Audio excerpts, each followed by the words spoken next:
Escuchas Dimensión Oculta por Carmen Pérez. Un espacio donde exploramos lo desconocido, damos voz a los expertos y nos sumergimos en historias que nos invitan a cuestionar la realidad. Misterios, entrevistas y curiosidades que desafían nuestra percepción del mundo. Prepárate, porque comienza un nuevo episodio.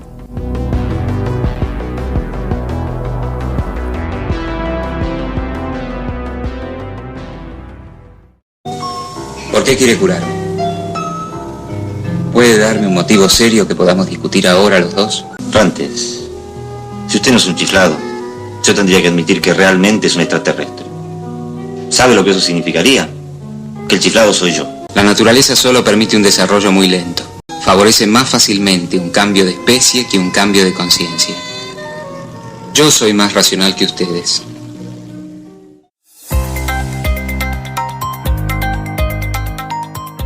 Yo soy más racional que ustedes. Si alguien sufre, lo consuelo. Si alguien me pide ayuda, se la doy. La voz de Rantes, en Hombre mirando al sudeste, irrumpe como un espejo frente al sistema, frente a nuestra forma de mirar y de no mirar al otro. Esta escena, una de las favoritas del periodista y escritor Bruno Cardeñosa, nos invita a cuestionar la idea de cordura, de humanidad y de sentido. Nos recuerda que el verdadero desequilibrio quizás no esté en quien ve más allá, sino en quienes han perdido la capacidad de sentir. Y así abrimos una nueva etapa, porque Dimensión Oculta comienza hoy su octava temporada. Y no se me ocurre mejor forma de celebrarlo que conversando con alguien que lleva más de 3 décadas abriendo puertas al misterio con rigor, valentía y sensibilidad. Bruno Cardeñosa, director de La Rosa de los Vientos, autor de numerosos libros sobre enigmas históricos, conspiraciones y hechos inexplicables. Bruno ha sido y sigue siendo una referencia en el mundo del periodismo del misterio. Hoy hablamos con él de su trayectoria, de su mirada crítica, de lo que aún le asombra y de esa dimensión invisible que a veces se intuye más allá de los datos. Porque en medio de tanta oscuridad siempre hay alguien encendiendo una luz. Y esa luz a veces es una pregunta. Esto es Dimensión Oculta.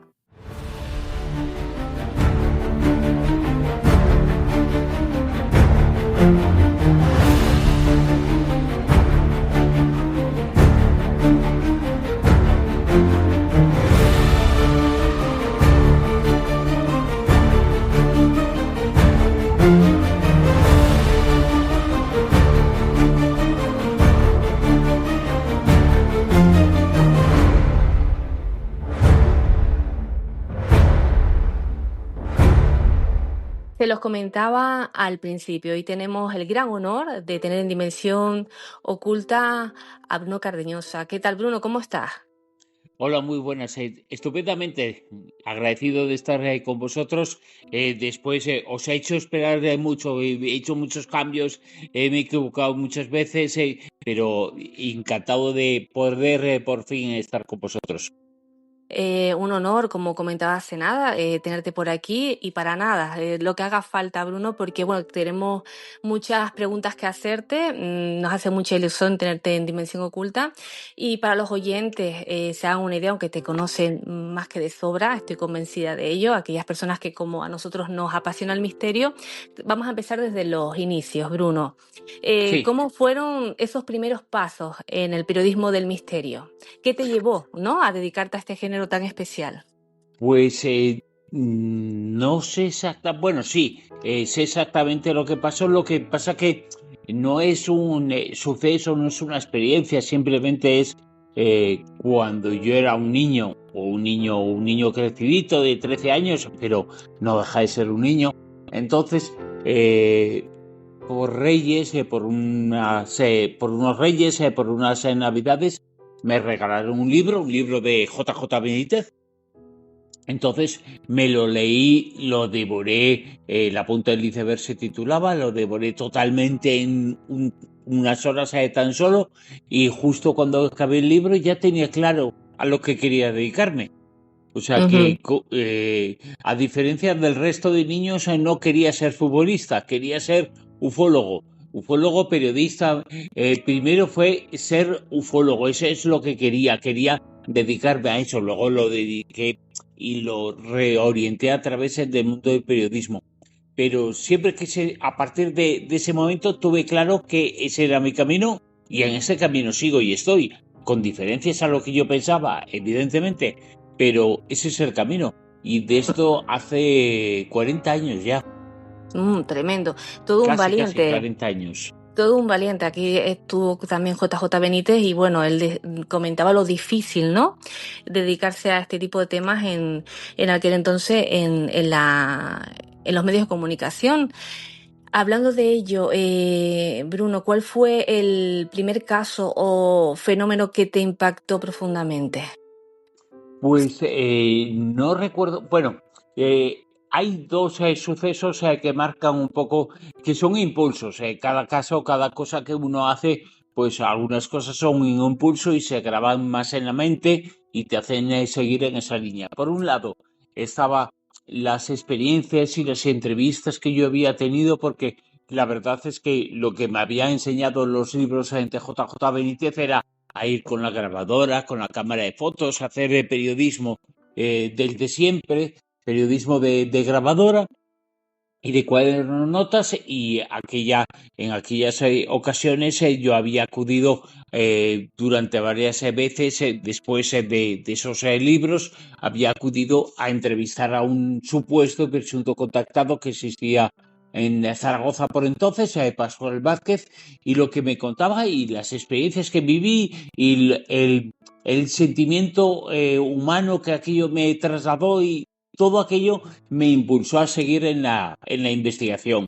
Él me contaba las experiencias que había tenido, yo seguía esas experiencias, seguía lo que él me había dicho, tomaba nota, grababa las conversaciones y las decenas de conversaciones que mantuve con él.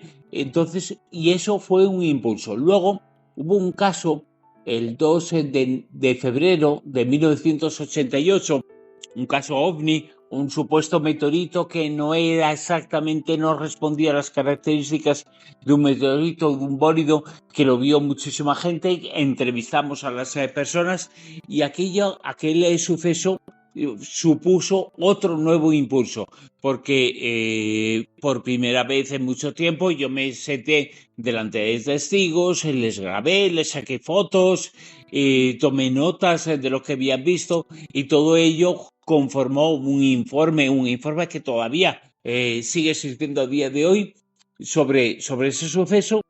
Entonces, la investigación de ese suceso, que no era un bólido, que no era un simple meteorito, sino que era algo más, a mí me impulsó a seguir en la investigación. Digamos que no es un evento, son una serie de eventos que van poco a poco diciéndote que el camino que has cogido es el camino adecuado en tu vida, y evidentemente lo que entonces se marcó se ha seguido cumpliendo. Sí, son esos acontecimientos, Bruno, que dicen o te hacen pensar que esto es lo mío, ¿no? Claro. Has trabajado, Bruno, en prensa escrita, en radio, televisión. ¿Qué medio es el que consideras más potente para contar historias de misterio? Por un lado, el que, aunque he trabajado en televisión, no he tenido una experiencia enorme en el mundo de la televisión. Aunque he tenido experiencia, he hecho cosas, sobre todo como colaborador, también llevando un programa, pero no tengo un bagaje en televisión suficiente como para explicarte y decirte. Sí que he tenido mucho en radio, evidentemente, y en prensa escrita, en libros o en revistas. Por un lado, creo que la radio es lo que más contacta con la gente y lo que más te hace sentir el impacto de lo que cuentas, y hay un mayor feedback, y hay una relación muy grande con quien te escucha, y eso es muy poderoso en la radio. Por otro lado, también eso para llegar a mucha gente. Luego, cómo yo me siento muy desarrollado es escribiendo en los libros. Los libros se convierten en reportajes de 200, de 300, de 400 páginas. Entonces, esos libros te permiten, esa prensa escrita, te permite muy bien. No hay un contacto directo con el lector, porque no hay ese contacto, no es como la radio, que hay un feedback inmediato, pero sí te permite desarrollar y ampliar toda la información y contar las cosas con tranquilidad. No existe la presión del tiempo, no existe otro tipo de limitaciones, y puedes contar aquello que conoces o aquello que has seguido de una forma más abierta. Así que, por un lado, para el contacto con la gente es desde luego la radio. Para explayarse en lo que conoces, la prensa escrita, los libros. Y la prensa escrita, porque no hago distinción entre los libros y los artículos, pero yo he escrito muchos artículos, he dirigido revistas, he trabajado en muchas revistas y también me lo he pasado muy bien y he hecho el periodismo que me gustaba, escribiendo reportajes, pero no los veo en absoluto distintos. Veo como dos marcas en el camino, dos cosas que se hacen que no son contradictorias en absoluto. No hace falta elegir entre uno y otro, porque los dos están vivos delante de mí y en el trabajo que he hecho. Te entiendo perfectamente, Bruno. Y ahora nos vamos con la radio.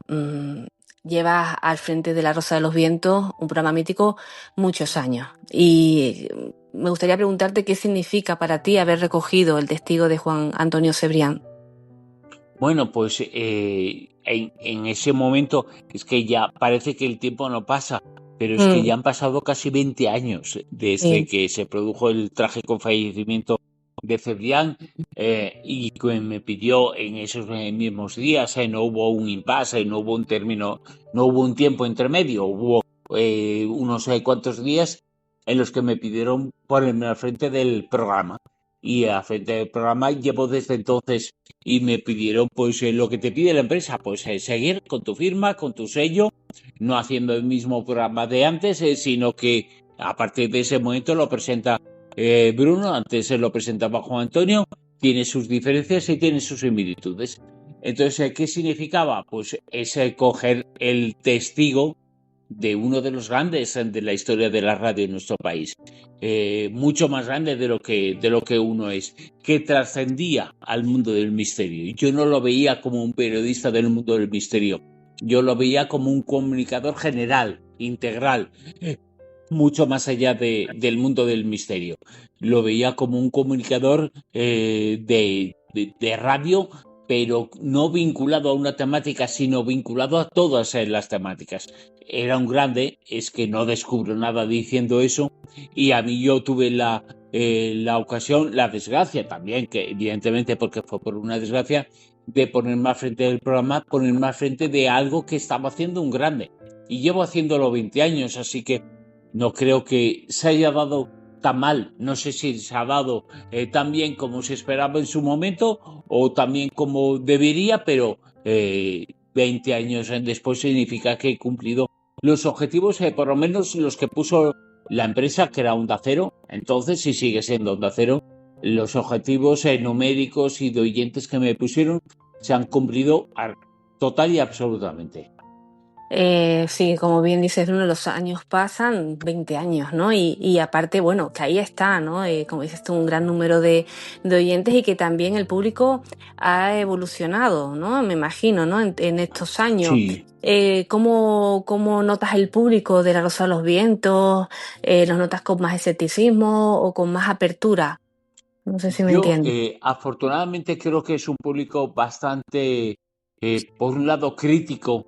No iba a decir escéptico, pero sí crítico. Es un público mucho más exigente en ese sentido, en donde le puedes contar, afortunadamente, cosas que hay que contarle, cosas con fundamento, cosas objetivas. Es un público que pide mucho más objetividad, pide mucho más entrega, pide mucho más dedicación y fidelidad y buen periodismo, que se haga bien las cosas.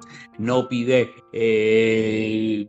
cosas en el aire, no pide fantasmadas, no pide... No, es un público bastante serio y yo creo que es un público bastante bueno. Bastante bueno también se ve cuando el público es exigente y te pide cosas. O sea que yo no tengo ninguna queja de cómo ha sido el público en todo este tiempo, porque creo que es un buen público, es un buen oyente de radio y es un buen seguidor del mundo del misterio y del mundo, porque el programa yo creo que trasciende totalmente el mundo del misterio, aunque está muy vinculado, pero tiene muchas cosas que no son del mundo del misterio. Y yo creo que es muy buen oyente para el programa y sería muy buen oyente para cualquier programa de radio, porque es un oyente crítico, es un oyente que no se mete en tu división, que no se mete, sino es un oyente que te exige saber y que le cuentes cosas auténticas y le cuentes la verdad sobre las cosas. Es un buen público, desde luego, ¿eh? Seguro que sí, Bruno. Y hablando del contenido del programa, los temas, ¿cómo los eliges? ¿Qué criterios sigues? Bueno, la norma, en este caso, pues también trabajo mucho con Silvia Casasola, la codirectora. La norma se basa, hay dos tipos de contenidos en el programa, que son los que ofrecen los colaboradores, la gente que está fija. Entonces con ellos hay un trato permanente y un día a la semana, martes, miércoles, el programa es el fin de semana, sábado y domingo. Pues a partir del miércoles de cada semana se pone uno en contacto con ellos ofrecen y comentan los temas. A veces también la actualidad te pide comentarles algún tema y que se fijen, se documenten. La actualidad suele mandar o lo que está más o menos de actualidad o los temas que están de actualidad suelen mandar en el programa. Se busca otra visión, se busca algo más que un programa de noticias, un programa de un boletín de radio, se pide una reflexión, pero la actualidad es la que manda. Ese por un lado. Y luego por otro están los que no son colaboradores fijos y las entrevistas que se hacen con los diferentes temas y diferentes invitados que se van buscando durante todo. A veces ese trabajo no se hace en la semana, ese trabajo se va haciendo siempre y no hay una norma. No es a partir de un día que se buscan los invitados. Sí se cierran con los invitados más o menos el martes, el miércoles, se cierran las horas para directo, para grabación, para lo que sea. Pero la guía, hay dos guías. Por un lado la actualidad y por otro que sea interesante para el oyente, que se junten ambas cosas, pero pueden no juntarse, puede que tratemos un tema que no sea rabiosa actualidad, pero es un tema que se considera importante y trascendente para los oyentes. Y cosas que resulten interesantes. Uno vive con el radar puesto 24 horas, 24 horas recibiendo información, recibiendo noticias, buscando, viendo gente que hace cosas que puede ser interesante e importante que estén en el programa. Entonces son 24 horas que tienes el radar puesto para distribuirlo en ese dos tipos de contenidos. Los que hacen los colaboradores, que digamos que vienen a ser algo así como plantilla del programa, aunque no sea exactamente así, pero es una forma de que nos entendamos. Y el otro son los invitados aparte, los invitados del programa que por una razón u otra están de actualidad, o porque han publicado un nuevo trabajo o porque se considera que están que puede ser interesante su presencia.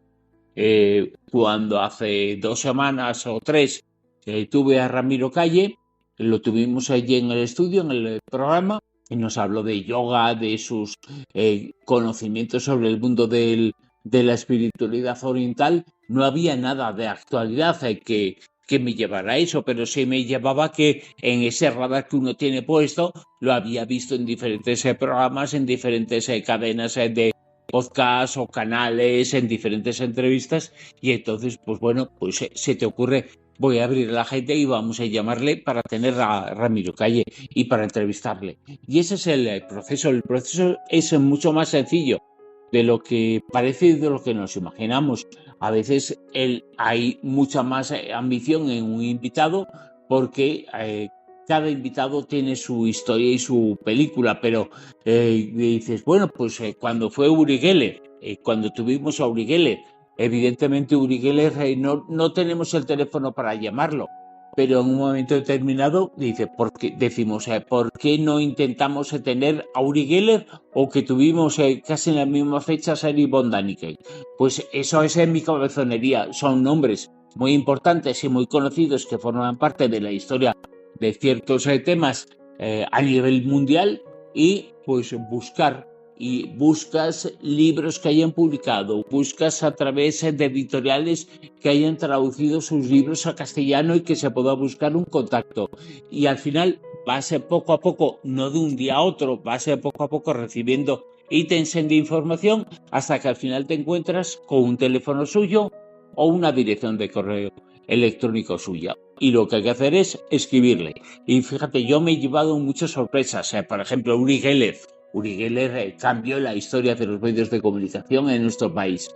Y después de intentar localizarlo, pues hubo un momento determinado en que yo me encontré con su forma de contacto, con su correo electrónico personal, el que estaba viendo, y digo, pues le voy a invitar al programa. Y fue decirlo y respondió 2 minutos después que perfecto, que genial, y que ya que era con España, pues se podía hacer un experimento en vivo. Y yo no le había preguntado nada y ya había salido de él. Y con Erich von Däniken pues fue exactamente igual. Había una editorial española que había traducido uno de sus libros y hacía una edición especial porque se cumplían muchos años, 50 años creo que era de la publicación de su primera obra, y eso facilitó que pues voy a intentarlo, y a través de la editorial llegamos a la gente, llegamos al traductor, el traductor nos pone en contacto con el editor de Suiza, y poco a poco vas utilizando y vas uniendo elementos y al final te encuentras que lo tienes y que hablas directamente con él. Eso no es un trabajo normalmente de un día a otro, eso se está permanentemente siempre buscando, y en un momento determinado suena la campana. Y ambos invitados pues, se consiguieron. Por ejemplo, cuando estuvo en el programa Pepe Navarro, el conocido Pepe Navarro, que queríamos hablar de las niñas de Alcácer, pues en la agenda tú vas apuntando una serie de teléfonos, y una serie de teléfonos que al final tienes de Pepe Navarro 25 teléfonos y ninguno suyo, no sabes de dónde han salido, pero llamas a todos y pruebas con todos, hasta que uno te encuentras a un familiar suyo, y entonces ese familiar hace contacto y ya está, y es tan sencillo como eso. Hace contacto y al final se habla indirectamente con él primero y después directamente con él. Y a veces es atreverse y quererlo hacer. No pensar que hay cosas imposibles, porque lo único imposible es aquello que no se intenta. Y hemos tenido muchos y muy grandes invitados en La Rosa de los Vientos. Ha sido por no tener complejos a poder tenerlos y a poder buscarlos. Así es, ¿no? Y me encanta todo lo que nos has contado, porque una de las cosas de los que hemos trabajado en los medios de comunicación, por lo menos a mí personalmente, el hecho de conseguir, como bien dices, ¿no? Esos objetivos, ¿no? Sin miedo, ¿no? a no conseguirlo, es decir, a atreverse y que al final, aunque tarde, se consigue, ¿no? Y la satisfacción de lograrlo al final. Y ahora te voy a pedir o te voy a preguntar algo que es muy complicado, a lo mejor muy difícil, ¿no?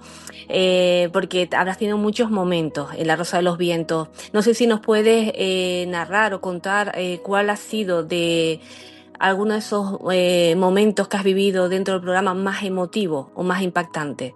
Pues la verdad es que sí que no te sé seleccionar uno que haya sido especialmente bueno o especialmente significativo. Ha habido muchos, y recuerdas algunos, fíjate, estos días, con todos los sucesos de Torre Pacheco, ¿no?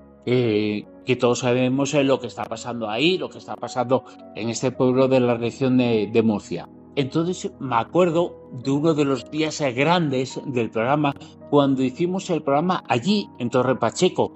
Estamos hablando de antes de la pandemia, no sé cuánto antes, pero antes de la pandemia, hace 7 años, una cosa así. Que era un programa que por primera vez hicimos un programa y yo me sentí muy contento ese día. Fue uno de esos momentos, uno de esos programas que te das cuenta de que eso que estás haciendo es una cosa importante. Y yo me acuerdo que quisimos hacer el programa en donde habían descubierto unos huesos de homínidos de hace 30, 40 mil años, nada más y nada menos. Era una cueva. Pues digo, ¿por qué no hacemos el programa en la cueva? Pues oye, al final se consiguió hacer el programa en la cueva, se consiguieron patrocinadores, eso no se consigue de la noche al día. También la fuerza enorme de Onda Cero lleva a que exista una cadena, exista una emisora en cada provincia y en cada lugar importante, y allí lo había. Entonces es un trabajo colectivo.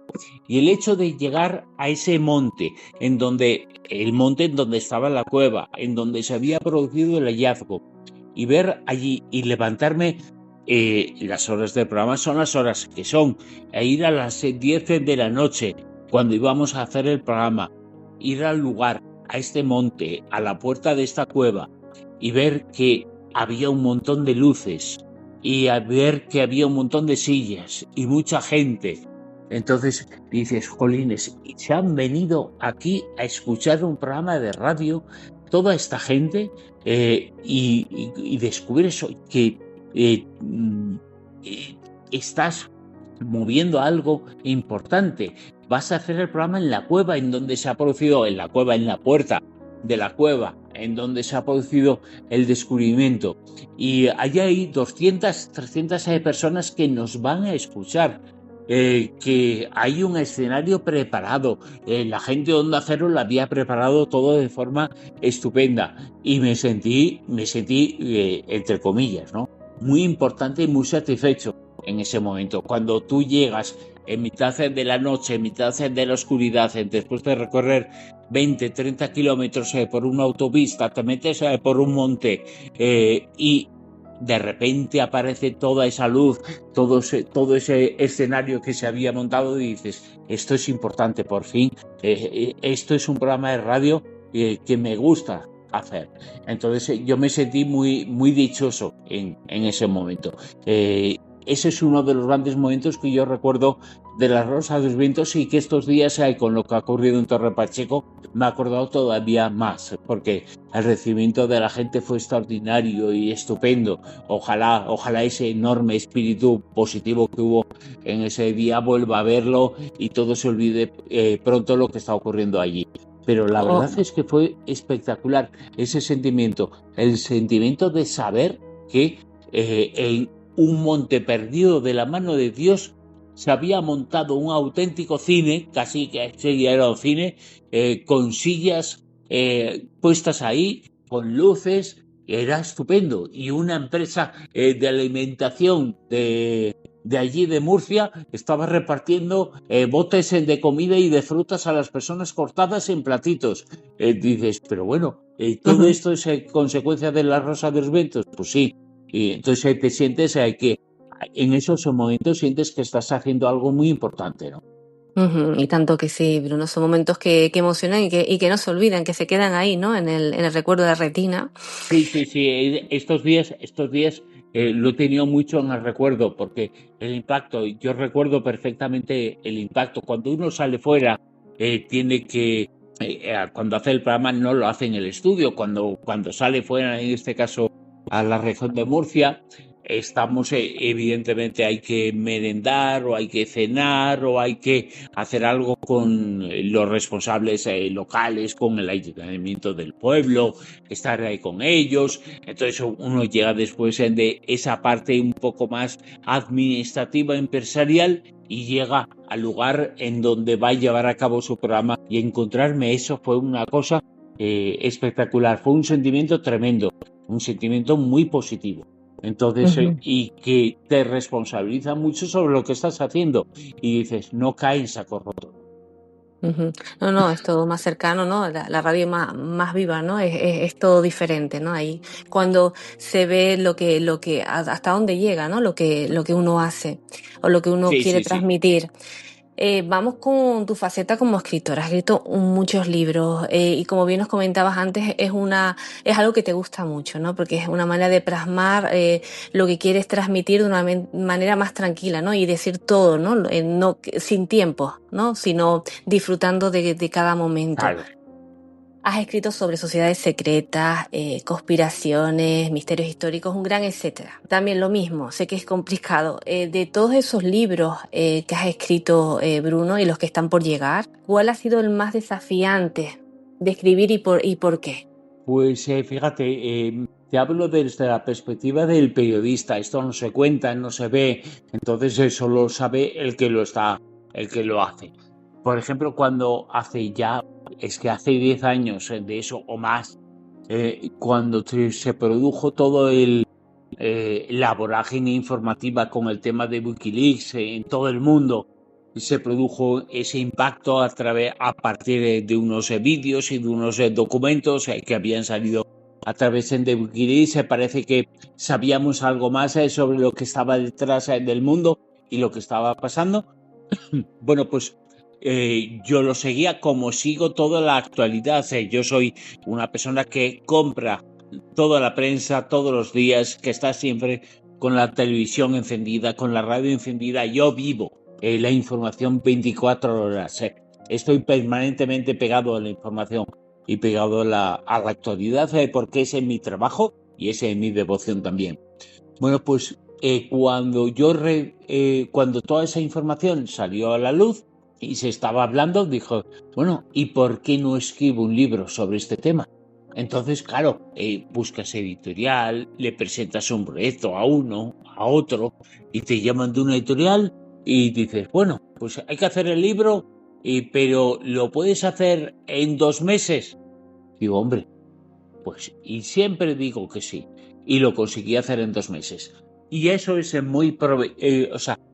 la imagen y saber que tú has entregado ese libro, que lo has entregado a tiempo, que ha salido muy poquito tiempo después de que la noticia en la actualidad haya tenido una repercusión enorme, que luego el trabajo y la publicación sea muy digna y el ejercicio de edición sea muy digno y quede un trabajo que parezca, además de un contenido interesante, una presencia bonita y una presencia digna. Todo eso te gusta cuando lo ves. Ese es uno de los libros de los que me siento muy, muy orgulloso de poder hacer, porque, o por ejemplo, yo había empezado, o tuvo relevancia, no es que hubiera empezado en el mundo del libro con ese, pero tuvo mucha relevancia el libro que hice sobre el 11S. Fíjate, Ujú. estamos hablando de algo ya de hace casi 25 años. Y tuvo mucha relevancia ese libro y lo que conté en esa investigación. Unos años después ocurrió la desgracia en nuestro país del 11M. Ujú. Entonces, pues mes y medio después tenía un libro en una editorial y se publicó 2 meses después.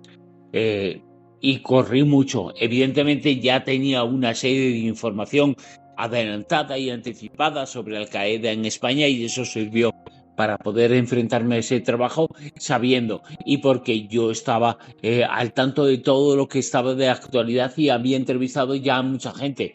O sea, no es que yo me sentara a hacer el libro, sino que el libro llegó y la idea llegó después de haber documentado mucho el tema y después de haber estado en el tema. Esos Ujú. 2 libros son 2 de los libros de los que me siento muy orgulloso, pero me siento muy orgulloso también de otros, ¿no? Por ejemplo, uno de los más recientes, ese que salió que era Aquí comienza la Rosa de los Vientos, yo hago para mí es muy importante el comienzo del programa, el comentario que se ofrece en 2, 3, 4 minutos al comienzo de cada programa y recopilar todos esos comentarios, todas esas introducciones, a mí me gustaba por el hecho de que era un ejercicio que tenía mucho que ver con el programa de radio que estaba haciendo, o igual que la sección esa que yo hacía en su momento, que hacía con Juan Antonio en vida, sobre leyendas urbanas, luego se convirtió en un libro sobre leyendas urbanas partiendo de esa información que quedó muy digno y quedó muy bien. Le llamamos mentiras populares, porque cumplían esa función. Eran mentiras que tenían una gran fuerza social. Bueno, pues ese libro también me dio mucha alegría y fue un honor poder hacerlo. Y estamos hablando de un libro fundamentado en una sección del programa que no es que se cogieran los guiones del programa y se convirtieran en un libro, sino que el programa y la sección del programa te da la idea de poder hacer ese libro. Bueno, pues ese también me satisfizo mucho poder hacerlo. Todos los libros tienen su historia, todos. Cada uno tiene su historia. Por ejemplo, el que hice, que ese ya fue una autoedición, pero también me quedé muy satisfecho del trabajo que se efectuó. Luego, económicamente no rentable, pero que fue el que hice durante la pandemia, que se llamaba La cara B de la pandemia. Entonces, durante la pandemia, durante el encierro, yo fui escribiendo día tras día una serie de cosas, también en cierto modo eran temas sobre los que yo ya había estado trabajando en tiempo antes. Entonces, cada día iba escribiendo ese libro. Evidentemente hay más tiempo porque yo estaba como todos encerrado, evidentemente, entre cuatro paredes, y estaba documentando ese libro. Y lo organicé de tal forma que me convertí yo en editor de ese libro. Lo organicé de tal forma que yo acababa de escribir un capítulo de libro, eran capítulos cortos, se mandaba a un corrector y se mandaba a un maquetador. De esa forma se consiguió que el mismo día que acabó la pandemia, estaba el libro para ser vendido ya. Y gracias a eso, porque fue un ejercicio de coordinación entre servidor, el corrector y el maquetador. Y todos hicieron ese proyecto y todos participaron en ese fin en común. Y el mismo día que acabó la pandemia, como yo lo fui escribiendo durante la pandemia y durante la pandemia se iba corrigiendo y maquetando, pues acabó la pandemia en Madrid, porque luego acabó en cada uno de los sitios a un momento determinado, se produjo la salida. Esa desescalada se producía en un sitio en una fecha en Canarias, en otra fecha en Madrid. Madrid fue uno de los últimos lugares. Bueno, pues cuando acabó la pandemia, ahí tenía el libro, La cara B de la pandemia. Y me quedé muy satisfecho con ese trabajo, claro. Lo estoy escuchando y se te nota mucho, Bruno, que te apasiona escribir. Has tratado muchos temas y los que te queda todavía por tratar, porque estoy convencida que estás ahí con nuevos proyectos, ¿no? Seguro que libros por publicar en breve. Y has no solamente hay libros en breve, sino que hay libros acabados, entregados, corregidos y que saldrán en breve. Por eso, por ahí iba, pero bueno, digo, no sé si puedes comentar algo, pero bueno. No puedo comentar porque me jugaría muchísimo, pero y ya está. Y estamos en el proceso de revisión de cosas, de añadir unas últimas horas. Yo empecé a escribir libros hace muchos años, no sé cuántos escribiré, pero moriré con las botas puestas y escribiré libros hasta el día que me muera. No sé si tendré radio o no, si haré el programa, haré este o haré otro, pero libros seguro que hay hasta el final. Eso espero y deseo. Pues así será seguro, Bruno, y estaremos muy pendientes de los próximos libros, que seguro que, como bien comentas, estarán ahí dentro de poquito. Y ahora vamos con algo más, una visión un poquito más personal tuya, ¿no? Por lo que hablamos al principio, ¿no? Relacionado con el misterio. Llevas muchos años investigando sobre ello y me gustaría preguntarte si hay algo que todavía no hayas logrado comprender o que te siga fascinando. Todo. Fascinando todo. Evidentemente mi tema, el que más me gusta, el que más he tocado y el que más he tratado es el tema de los no identificados, y ese seguirá, y el de los ovnis, ese seguirá siendo mi tema por excelencia y lo que más me gusta y más me interesa. Me pueden fastidiar determinadas cosas, determinada forma de divulgar, pero ese es el tema que más me interesa y apasiona, y seguiré haciéndolo siempre. Tengo más o menos la misma visión del tema de hace unos años, de hace muchos años, desde casi el principio. La visión del tema, lo que tengo es cada vez más información sobre ese Ujú, asunto.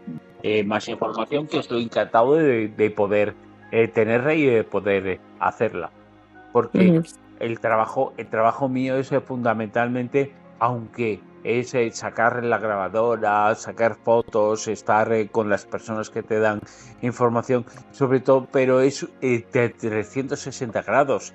Es decir, yo ahora estoy rodeado de 5.000 libros y 100.000 papeles y 100.000 archivos con noticias relacionadas con estos temas. Y ujú, eso no es un trabajo que se haga para hacer un libro, es un trabajo que se va haciendo día tras día y que se va haciendo cada instante y cada momento. ujú.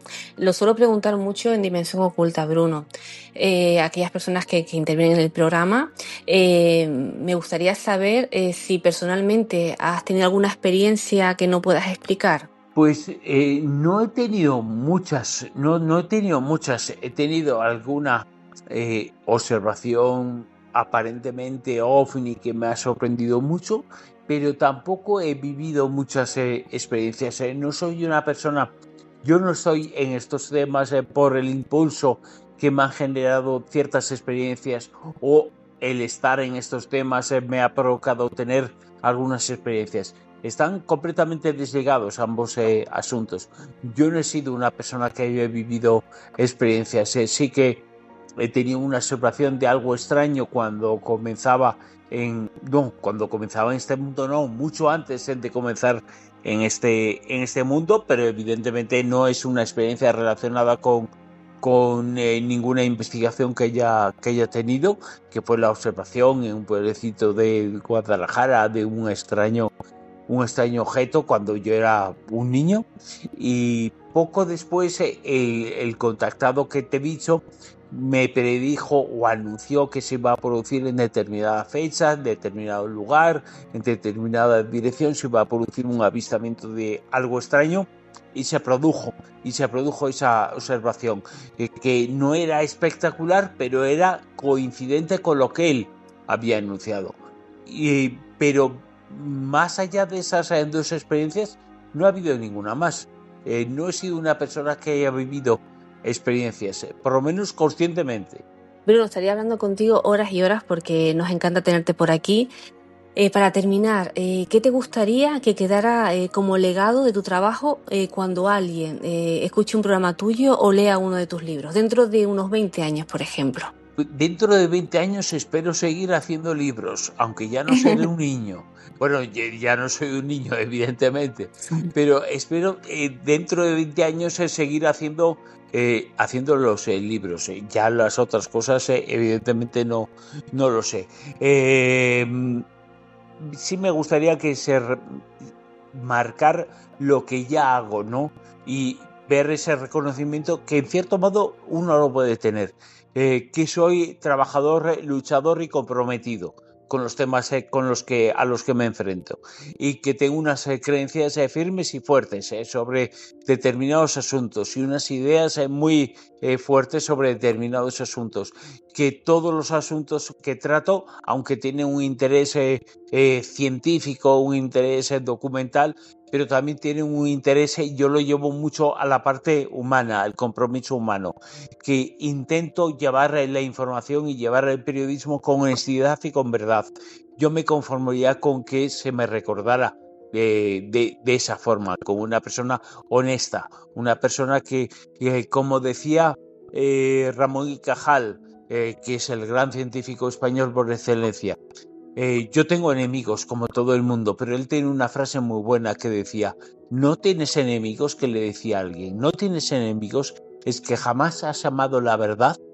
Pues él preguntaba eso, pues el contar la verdad o lo que uno interpreta como verdad a veces se cree enemigos. Pues yo he seguido los preceptos de esa frase, equivocándome o no equivocándome, pero los he seguido, y creo que marcar que estoy ahí, que estoy en ese mundo, que estoy en esa búsqueda honesta, no sé si conduce o no a la verdad, pues sí, y eso sí me satisface, tenerlo, evidentemente.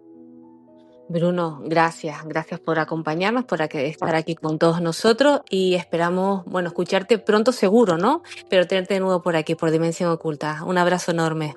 Un abrazo y muchísimas gracias por vuestra paciencia y encantado de estar con vosotros las veces que me pidáis. Que espero ser mejor y más cumplidor en otra ocasión. Nada, todo lo contrario. Gracias por estar. Un abrazo. Gracias, Bruno. Un abrazo. Hasta luego. Chao. Hasta luego.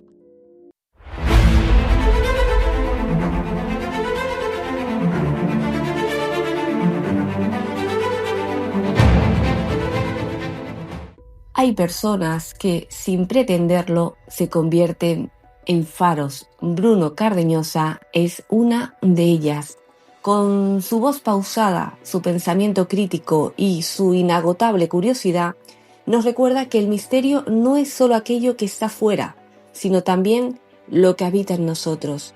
En tiempos donde lo superficial nos distrae y lo inmediato nos acelera, detenernos a escuchar, a cuestionar, a mirar más allá, es casi un acto de resistencia.